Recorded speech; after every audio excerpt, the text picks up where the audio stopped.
Bom, a gente vai falar de asma com questões comentadas do Revalida. As fontes dessa apresentação são duas, do Ministério da Saúde e Doenças Respiratórias Crônicas, da série Cadernos de Atenção Básica, 2010, e diretrizes da Sociedade Brasileira de Pneumologia, ano 2012. Em geral, a gente vai repassar uns conceitos, né? Conceito de controle da doença, controle da asma. É importante para você ter uma ideia e como que tá, quão efetivo está o tratamento ambulatorial que você está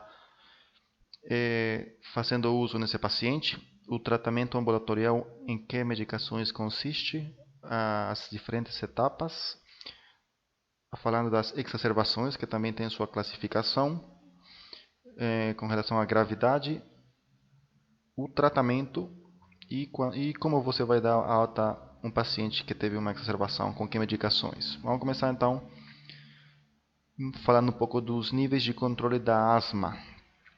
Você tem três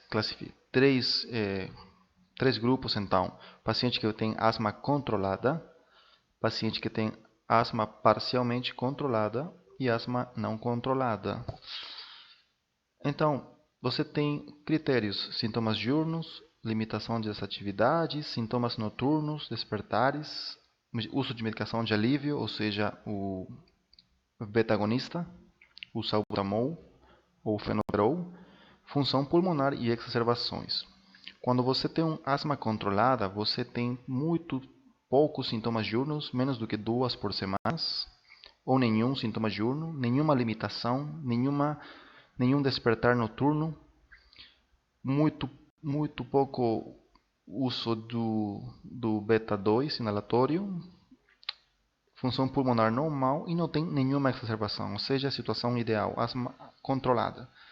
Depois você vai ter asma parcialmente controlada se tiver mais de que 2 vezes por semana sintomas diurnos, qualquer limitação da atividade física, qualquer sintoma noturno, despertares, uso de medicação de alívio mais de 2 vezes por semana, alteração da função pulmonar e qualquer exacerbação. Quando você tiver 3 ou mais critérios de parcialmente controlada, você vai ter asma não controlada. Como eu falei, isso aqui dá uma orientação para como continuar o tratamento. Se aumentar a dose, se diminuir a dose. E você vai ver depois que o tratamento consiste em diferentes etapas. Vamos falar então das diferentes etapas e explicar o que significa isso aqui. Aqui a gente tem 5 etapas de tratamento para asma. Qual que é a ideia? A ideia é que você vai sempre, conceito muito importante, começar o tratamento na etapa 2 ou 3 e você vai aumentando nas etapas se a asma não for controlada, enquanto que se você controla a asma, você vai diminuindo as etapas para ficar na menor etapa possível e na menor dose possível. Então, sempre vai começar com a etapa 2. Qual que é a etapa 2? Antes de falar da etapa 2, eu vou falar do beta-agonista, o salbutamol fenobarbital de curta ação, por demanda. Você vai usar sempre em todas as etapas o beta-agonista, então, desde 1 até 5. Na etapa 2, você já vai iniciar, então, o corticoide inalatório, que é abreviado CI, na etapa 2. Se não controla a doença com um corticoide inalatório em dose baixa, você vai aumentar o beta-agonista de longa ação, salmeterol, formoterol, ou vai aumentar a dose do seu corticoide inalatório. Tem essas duas opções. Então, aqui, de primeiro lugar, você vai ter a opção, a primeira escolha e as alternativas. Se na etapa 3, ou seja, corticoide inalatório baixa dose, mais beta-agonista ação longa, não controlar a doença ainda, você vai aumentar a dose do corticoide inalatório e vai manter o beta-agonista a longa duração E, finalmente, a etapa quinta, a última etapa, se ainda não controla a doença, você vai iniciar corticoide oral. Então, esse é o conceito das etapas. Você vai aumentando as etapas se não controla a doença e vai diminuindo se vai controlando a doença. Lembrando que vai iniciar sempre na etapa 2, ou seja, vai com corticoide inalatório. E que o beta 2 de coortação vai utilizar em todas as etapas. Vamos falar das exacerbações brevemente também. Existe também sua classificação segundo gravidade. Isso aqui é importante porque nos fluxogramas, nas diretrizes, você vai ter exacerbação leve ou moderada. Você só vai tratar com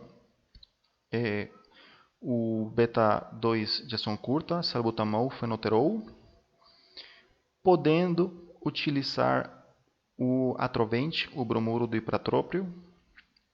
E na doença, na exacerbação grave, você já obrigatoriamente vai iniciar com o Verotec, ou seja, o beta 2 agonista, mais o ipratrópio. Essa é a diferença. E aqui também está a definição de muito grave. Quando o paciente está confuso, já tem rebaixamento do nível de consciência, você já vai considerar a intubação e o encaminhamento imediato do seu paciente para centro terciário.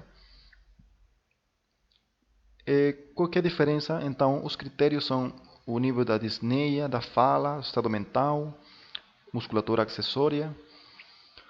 E também tem função pulmonar, pico de fluxo respiratório, saturação, PaO2, pressão parcial de CO2 também. Basicamente, você vai ter uma exacerbação grave quando o paciente não possa nem caminhar, ele vai ficar em repouso, só consegue falar palavras, não consegue completar frases. Está falando da grave, então, só palavras, em repouso. Vai ter um uso de musculatura acessória acentuada, retrações subcostais, esternocleidomastoideias. E basicamente é isso. Você vai, com esses critérios clínicos, você vai definir como grave e vai iniciar sempre o Verotec mais o atrovente. Aqui está o fluxograma do Ministério, como eu falei, crise leve e moderada aqui e crise grave aqui. Então, crise leve e moderada. Todos vocês já sabem que então o beta 2 de curta ação, ou seja, salbutamol ou fenoterol, a cada 20 minutos até 3 vezes. A dose da nebulização para calcular no paciente pediátrico é uma gota a cada 3 quilos, com uma dose máxima de 20 gotas. Para o paciente adulto, a cada 20 minutos, até 3 vezes. E aqui é o que eu falei. Na crise leve ou moderada, você pode associar ipratrópio, ou seja, o atrobente, de 20 a 40 gotas.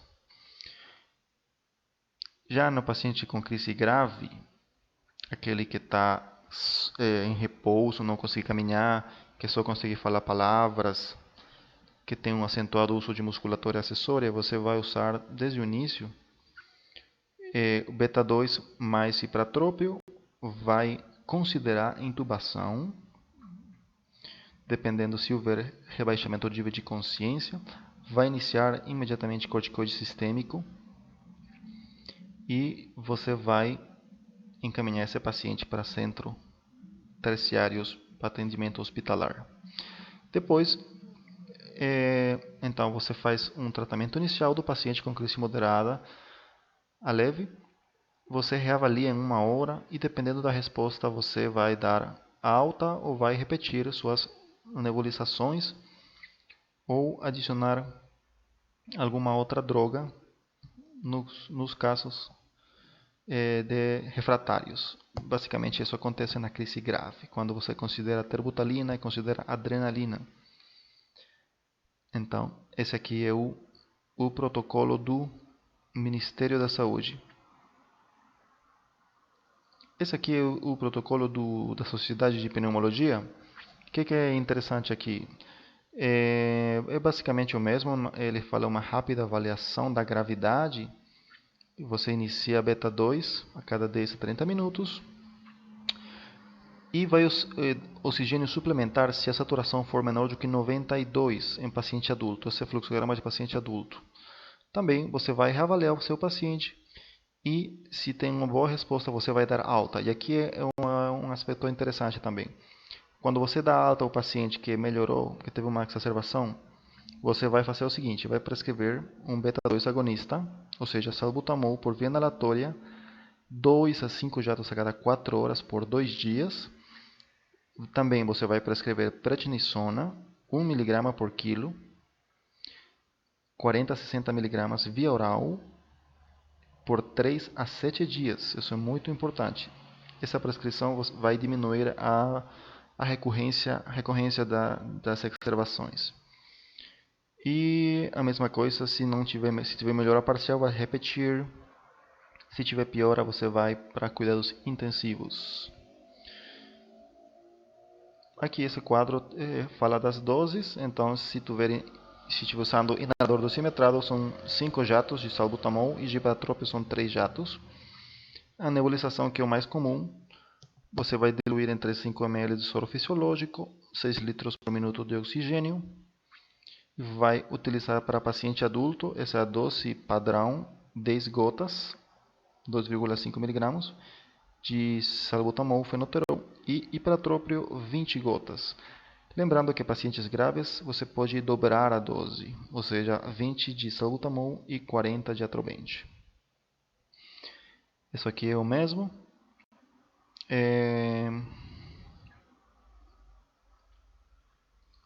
Esse aqui é o fluxograma da Sociedade de Pneumologia do paciente pediátrico. Aqui, lembrando que você vai utilizar O2 complementar se a saturação for menor que 95 no paciente pediátrico. Se for no adulto, menor que 92. E também outro conceito importante que eu quero mencionar aqui é que você vai iniciar corticoides se o paciente é corticodependente ou não responder ao tratamento com inalação. Ou seja, esse conceito de que você vai iniciar corticoide sistêmico, seja via oral ou IV, precocemente. Esse é também um conceito importante da exacerbação. Vamos falar das questões. Questão 94. A gente tem paciente de 15 anos, trazido pela mãe à unidade básica de saúde. Há 8 meses apresenta episódios de falta de ar 2 a 3 vezes por semana, acordando à noite 2 vezes por mês, crises de leve intensidade, nunca foi no serviço de urgência pelas crises, mas chegou a faltar na escola. Trouxe resultado da espirometria da consulta anterior, com padrão obstrutivo, com o volume do fluxo expiratório no primeiro segundo maior do que 80, e refere resposta significativa broncodilatador. Ele pergunta, além das medidas educativas de controle ambiental, qual deve ser a terapêutica indicada. Bom, é um paciente que tem um quadro clínico, uma história típica de asma, né? Um quadro respiratório episódico de falta de ar. O paciente acorda à noite, tem crises, faltou a escola já. E na espirometria tem o padrão obstrutivo, que é característico de asma, padrão obstrutivo na espirometria. E boa resposta ao broncodilatador. Então, é uma espirometria totalmente compatível com a asma, padrão obstrutivo, com boa resposta a broncodilatador. Então, tem um paciente com asma e aparentemente ele não está em tratamento, e você vai iniciar o tratamento. Então, como vai iniciar o tratamento do paciente com asma? Você vai iniciar, vocês lembram, vai iniciar na etapa 2 a 3, ou seja, vai iniciar com um corticoide inalatório mais o beta-2 agonista quando tiver episódios de falta de ar. Então a gente procura essa opção e vai achar na letra C o corticoide inalatório beclometasona, inalada 2 vezes ao dia, e salbutamol spray caso falta de ar. As outras opções, você tem ipratrópio, que não tem função no tratamento ambulatorial, de controle da doença, fora das crises. A opção B, você tem formoterol, já um beta-2 agonista de longa ação. e você não tem o salbutamol. E na letra D você também tem salmeterol e não menciona também o salbutamol ou fenoterol. Então, vai iniciar sempre o tratamento, etapa número 2, com corticoide inalatório e o salbutamol em caso de falta de ar. Pergunta 4, menina com 12 anos, diagnóstico de asma, já tem diagnóstico. Sem acompanhamento adequado. Compareceu na unidade básica de saúde. Nas últimas 4 semanas, dificuldade para as atividades físicas, com necessidade de uso de medicação 3 ou mais vezes por semana e vários despertares noturnos. Uma paciente com asma não controlada, ou pelo menos parcialmente controlada. O exame físico, sibilos inspiratórios. A classificação e o tratamento desse quadro são. Então, vamos lembrar que existe outra classificação mais antiga, pouco utilizada, que fala de asma leve, persistente leve, moderada, grave. Essa é outra classificação. E a classificação mais utilizada hoje é essa classificação que eu falei dos níveis de controle. Então você vai procurar, primeiro vai procurar um asma não controlada ou parcialmente controlada. Você vai achar em C, vai achar somente em E, asma não controlada. E você vai ler a seguinte parte, ele fala: iniciado broncodilatador de ação curta, perfeito, salbutamol, fenoterol e corticoide inalatório, perfeito. Vai iniciar o tratamento dessa paciente na etapa 2. Resposta correta, letra E. As outras estão incorretas, tanto pela classificação ou pelo tratamento. Por exemplo, A já fala de Montelukast, corticoide inalatório associado a Montelukast, não menciona o beta-2 de ação curta. O B, ele fala iniciar com broncodilatação longa, está errado. C fala de, acá parcialmente controlada, fala corticoide inalatório e broncodilatório de ação longa e também não menciona o broncodilatório de ação curta. Então, basicamente é isso. Você tem um paciente com asma, inicia sempre, em todas as etapas, o broncodilatório de ação curta e para iniciar o tratamento, na etapa 2, vai usar o corticoide inalatório. 32. Menino de 12 anos de idade comparece para consulta na unidade básica de saúde, acompanhado pela mãe e tem história de asma. Há 2 meses vem apresentando tosse noturna diária, então asma não controlada. Incapacidade de jogar bola, crise de falta de ar pelo menos uma vez ao mês. No exame físico não apresenta alterações. Atualmente sem indicação. Então, de novo, um paciente com asma não controlada, acorda diariamente, apresenta tosse noturna diariamente, afetando atividades físicas e não está em tratamento. Então, como você vai iniciar o tratamento num paciente com asma? Pela etapa 2. Você procura a sua etapa 2. Corticoide inalatório de uso contínuo e um beta-agonista de ação curta se tiver sintomas, ou seja, conforme a necessidade de alívio dos sintomas. Vocês percebem que é uma questão recorrente e muito simples de responder. Questão 16 de 2012. Mulher de 22 procurou atendimento de urgência. Opa, aqui já estamos falando de exacerbação, apresentando falta de ar, chegando a ter dificuldade para completar frases. Informou a ocorrência de episódios prévios semelhantes. Exame físico, cianótica, uso de musculatura acessória, tiragem intercostal e suprasternal. É uma crise moderada, né? No máximo. Pressão arterial 11/8, frequência cardíaca 115, respiratória 28, aumentada também. Ausculta pulmonar civilos, respiratório difuso, simetria 91. Essa paciente então vai precisar oxigênio suplementar porque tem saturação menor do que 92, certo? Foi administrado beta-agonista inalatório e oxigênio cateter nasal reavaliada. Então já fizeram o tratamento com beta-2, inalatório e oxigênio. Foi reavaliada e apresentou melhora parcial do quadro, com frequência respiratória de 24, saturação 94, frequência cardíaca 110, pulmonar com sibilos. E ele pergunta, qual a conduta terapêutica ser tomada após essa reavaliação. Então, temos uma paciente que teve uma crise que ela fala ter dificuldade para completar frases, ou seja, então não conseguiu completar frases, mais ou menos isso. Então, na verdade, menciona também o uso de musculatura acessória com tiragem tanto intercostal como supraesternal. Na verdade, essa é uma exacerbação grave. Teve uma melhora parcial. Então, nesse caso, você vai continuar medicando essa paciente, vai fazer uma nova inalação. No primeiro tratamento, ele fez somente beta-2 agonista, não usou ipratrópio. Ele devia ter utilizado ipratrópio. Então, você na reavaliação, que teve melhora parcial, vai utilizar beta-agonista e ipratrópio em spray. Pode ser em spray, pode ser em nebulização, tanto faz.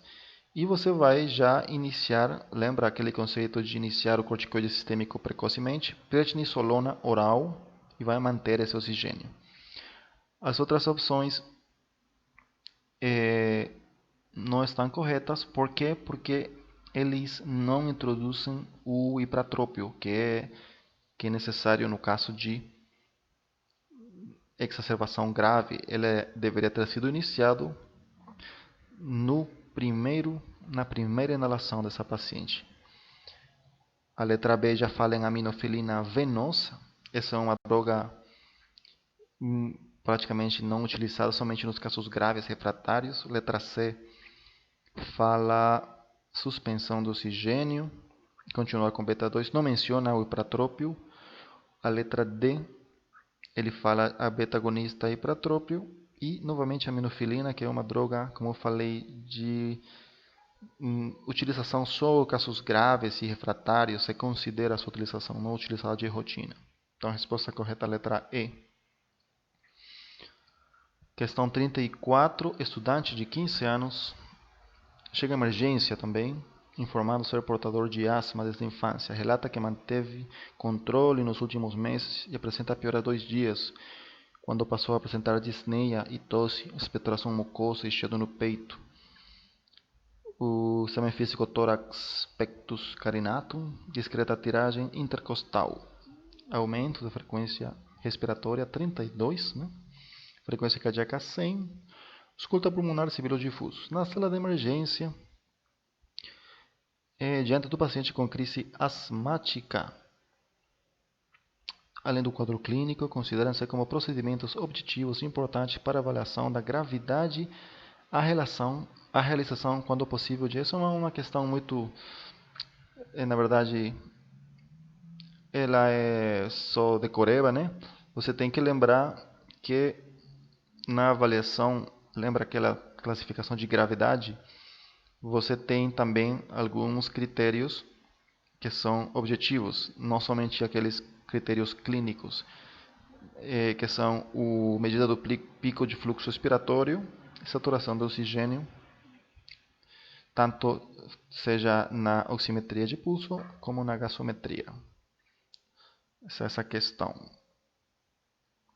Resposta D.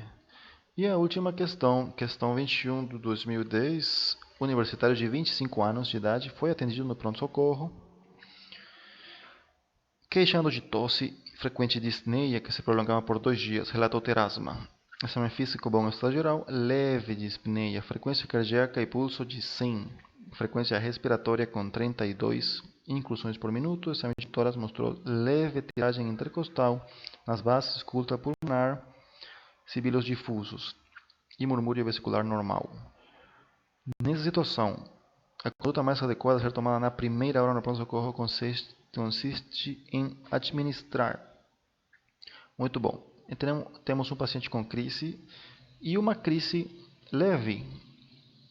Ele não tem comprometimento da fala, ele apresenta só leve dispneia. O pulso dele, a frequência cardíaca está 100, ainda normal. Tem taquipneia, mas só tem aquele quadro clínico muito leve. Ele consegue, não fala que em nenhum momento menciona que tem dificuldade para completar frases, que tem uso de musculatura acessória acentuado. Então, uma crise leve como essa, você somente vai utilizar o beta-2 agonista inalatório, salbutamol, fenoterol, em doses repetidas. Não está indicado de rotina o uso de ipratrópio nesse caso. Por isso, a resposta correta é a letra A. Muito obrigado. Qualquer questão pode colocar nos comentários.